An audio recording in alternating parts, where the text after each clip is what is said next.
Hello everybody, it's Devin. Welcome to another album review. This time I'm going to be talking about the new self-titled Malibu Ken album. Malibu Ken is the recently formed abstract alternative hip-hop duo consisting of the underground rap legend Aesop Rock and neo-psychedelic musician / electronic music producer Tobacco. Aesop Rock, one of hip-hop's greatest lyricists and writers. Dude's been rapping since the very late 90s and has been consistently dropping fantastic projects for the better part of the last 20 years. Albums like Labor Days, Bazooka Tooth, None Shall Pass, Skeleton, and all the way up to his most recent solo album, The Impossible Kid, in 2016. He's really made a reputation for himself as being extremely consistent in constructing his albums out of fantastic rhymes, interesting idiosyncratic beats, a really one-of-a-kind odd style, as well as vivid storytelling and an immense vocabulary that would make Shakespeare blush. So Ace handles the rapping here, and then there's the producer, Tobacco. Now, I will admit I am less familiar with Tobacco's own discography, both his solo work and his work with his band, Black Moth Super Rainbow. But what I have heard of both of these projects, I have actually enjoyed quite a bit. Tobacco does definitely have a very interesting, notably kind of lo-fi style about him and the way he produces his vocals, as well as his very fuzzy, synth-heavy instrumentals. He does really stand out from your average neo-psychedelia musician. Now, on this new album, Malibu Ken, these two adventurous underground oddballs unite for 34 minutes of abstract rap candy spread across 10 tracks. Across Malibu Ken, Ace continues to be on top of his lyrical game. He riddles his verses with all these witty, hilarious anecdotes, fantastic wordplay, slick rhymes, and lots of intriguing, strange, and off-the-beaten-path song topics that few rappers are covering. I especially love the moments where Ace is able to really lock into a narrative and sort of follow that really specifically and vividly for an entire song. This happens on a few of my favorite tracks here, like the songs Acid King and Churro. On Acid King, Aesop Rock recounts the grisly Ricky Casso murder from the 80s with shocking, grimy detail. The lyricism on display on this song is stunning. He really does a great job of getting into the mind of this killer. And then there's the song Churro, and this is another true story. This is a much more recent one. This is something that happened in 2016. The song is about a webcam that was set up to monitor this nest of eagles, and a live stream was set up, and viewers could tune in whenever they wanted to sort of view the lives of these majestic creatures to maybe like brighten up their day. However, things took a dark turn when one day viewers who logged into the live stream were greeted with the horrifying image of what appeared to be the eagles feasting on someone's runaway house cat. In his lyrics, Ace goes into a lot of detail, maybe too much detail for some about the whole situation. He really implements a lot of very dark, like pitch black humor into this song that I think is pretty great. The song is shocking, it's gross, and it's great.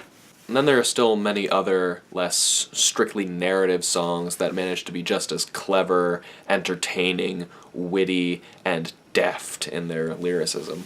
Case in point, the song Tuesday, a song that might be my personal favorite on the album, as it has some of the most hilarious and self-deprecating anecdotes on the entire album. The song is pretty much Aesop lamenting, or I guess kind of relishing in, the just gross, unsanitary lifestyle that he chooses to lead.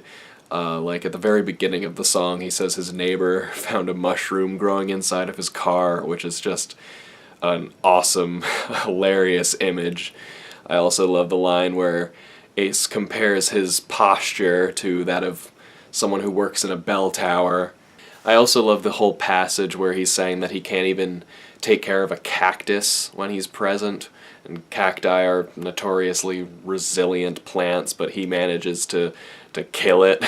Other highlights include the song Sword Box with its comparisons of rappers to stage magicians. These comparisons are just as funny as they are revealing and insightful.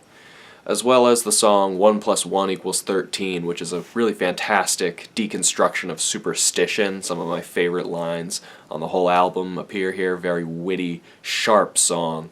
I really don't have many complaints at all about anything Ace is doing on this album. The song topics are great, the writing is fantastic and clever.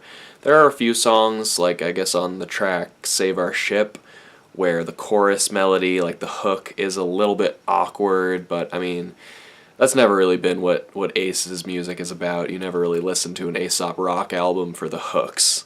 That being said, some of them could still use some work.